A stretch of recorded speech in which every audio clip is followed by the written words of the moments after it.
Hello everyone and welcome back to my channel. The setup has changed again because I thought the lighting would be better in here. I'm not sure it is now that I'm actually filming, but I'm actually kind of comfortable. Except I keep hearing noises in my house, and I've been hearing noises in my house for like the past 24 hours. I'm very scared. But it's okay. We'll be fine. So, about a year ago, I made a video titled My Best Revision Techniques. And I think since then, the best revision techniques for me have changed. And I definitely think that these are very useful techniques just in general. And I'm going to give you the best revision techniques. There's going to be 3 in this video, and I'm going to start with my favourite and I'm going to end with the most useful. So I think these apply for everyone. I'm currently in year 12 going into year 13. They have saved my life, but they would definitely work for year 10 and year 11. I definitely used the first one a lot in year 11, and I still remember the content that I used to revise it for, even though I don't need that anymore. They're very good techniques. So anyway, first one is making a joke out of your revision.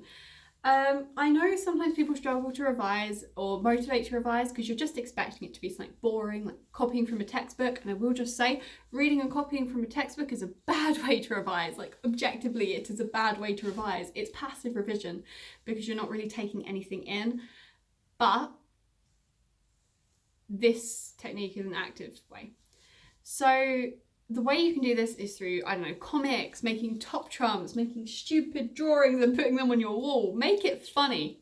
Make yourself laugh and spend time on it. Make it perfection. So my favourite thing that I did in year 12 was actually during lockdown. And I made a comic about Alexander II and the emancipation of the serfs, and my fridge is making a noise. Yes, my fridge is in my dining room. Don't judge me. We don't have a kitchen right now. It's being done up. What was I going to say? Yeah, and I had, who was it? Was it the serfs I had saying? Yeah, they were like, oh, absolute mad lad, Alexander II, let's go. And then they were like, lads, this sucks. It was something like that. It was something really stupid, but it did really help me remember things. And when I say this worked in year 11, I made a comic about the Spanish Armada. And I had these really badly drawn stickmen saying, oh no, my bread's rotten. And I still remember one of the key reasons for the failure of the Spanish Armada was that they had insufficient storage.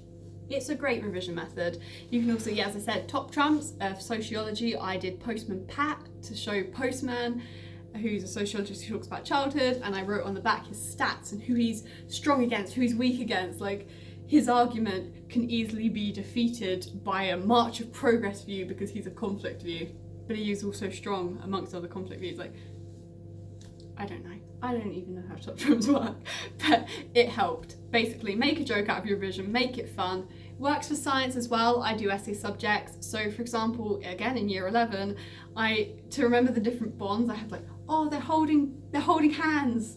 They're together, they're in love. That's them forming their bond. And they're sharing everything, so they're the covalent bond. Am I right about that? I haven't done science in like a year. I don't remember anything, but I think so. It's a very fun way to revise. So anyway, my second technique, I think, did I mention it in my last video?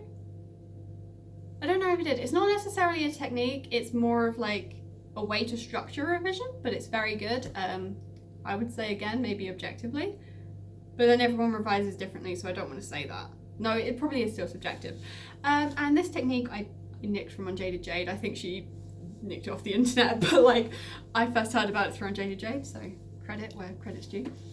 And that's the Pomodoro technique. And this is basically where you structure your revision in sets. So you might work for 25 minutes, set a timer, then take a 15-minute break, and then do another 25-minute set of work.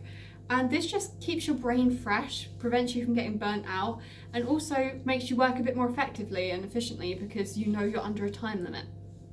It's very good, it's very useful.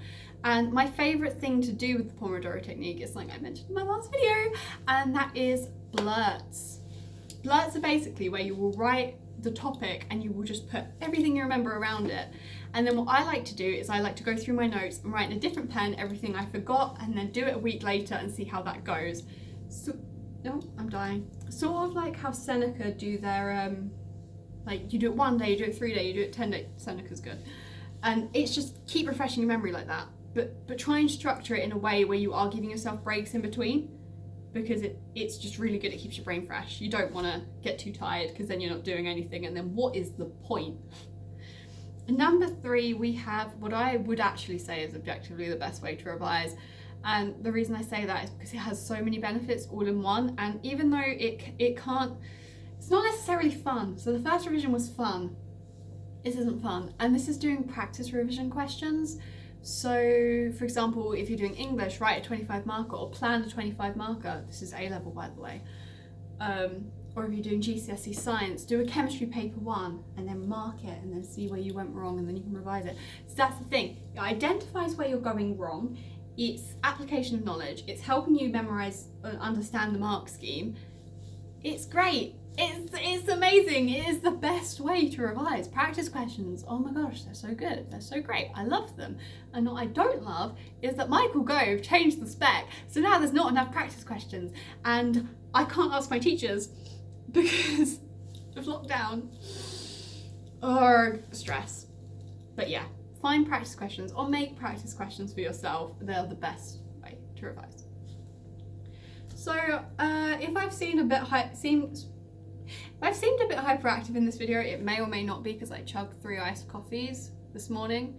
It's really bad. I've developed a bit of an addiction to iced coffee and I need to stop. But it's fine. I don't know. I think it's more engaging. If it's not, let me know and I'll be careful not to chug 3 iced coffees before I film next time. So I do hope you enjoyed this video. If there's anything you'd like to see next, leave a comment down below, or if you want to know more detail about a specific method, let me know. Follow me on Instagram at bluebird.ann. Yeah, see you in the next video. Goodbye.